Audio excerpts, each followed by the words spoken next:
Hello friends, it is Friday afternoon and my day with the grand turned out longer than I anticipated, but it's okay because I love spending time with them. I'm going to just real quick give you a recap of yesterday, how I took a project that was less than desirable.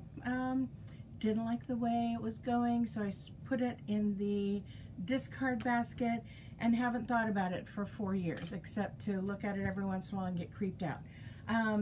So yesterday I did some stabbing and I redid it, and I'm happy with the results. And I've posted pictures, but I thought that I would go live and let you guys see her in closer detail. She's not quite finished, but she's finished enough. I found that when I got this started yesterday, I just couldn't stop, and so I just kept going and kept going and kept going. So I'm going to turn the camera down and show you the Goddess of Hugs. Here she is. She is a full-figured beauty. Look at that booty. Woo! She is lovely. I am just amazed with how well she turned out. I'm not crazy about the distinction, you know, color-wise. I like the distinction in the back better. So I'm probably going to play with the front of the head a little bit more. But this is what became of that really scary looking creature. And she stood about this much taller, because this is how much I cut off the bottom, because there was no way to really save it. And so I created this beautiful Goddess of Hugs, and she's got a warm embrace for anyone that needs it. And don't we all need a hug right now, especially in these times when we can't really have the hugs that we want? But she is gorgeous. The roving that I used to color her had all of these beautiful colors to tempt me, and I just started pulling a little bit here and a little bit there, and I just added little bits of the color as we went along.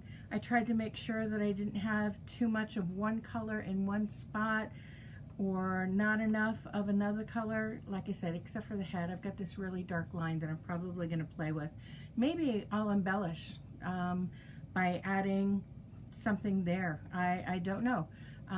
But I love the way she turned out, and she may be the first of a number of projects like her that I do. But I like the way she turned out very much, and she's so much better than what we started out with yesterday.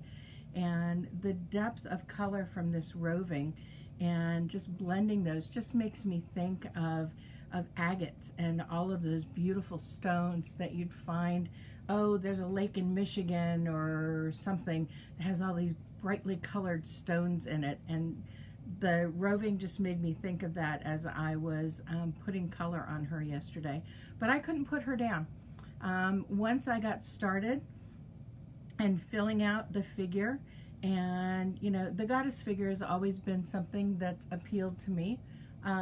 For whatever reason, it's just been one of my favorite figures in sculpture and in art from the beginning of time.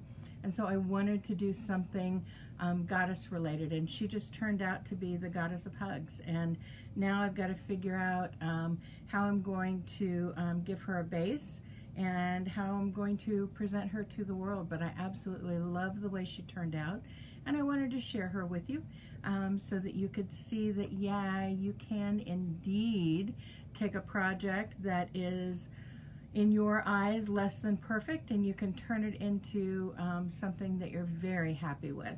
And I am very happy with the Goddess of Hugs here. I'm probably going to work on stabbing a little bit more of a close arm into her. I want one to go up and one to go down, because that's how I hug people. I hug them one arm around the shoulder and one arm around the waist, and that's kind of my inspiration for how she's posed.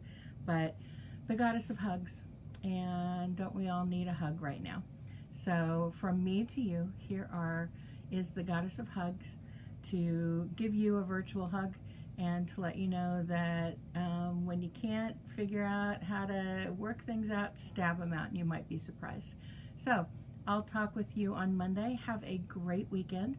I've got some work to do on filming and writing and getting things ready to go for the next month.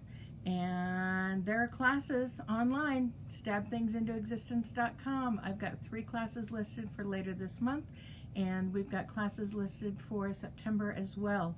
And more exciting, fun things coming up. So have a great weekend. Go stab something into existence, and I'll talk to you on Monday. Until then, here's a hug for you. Bye.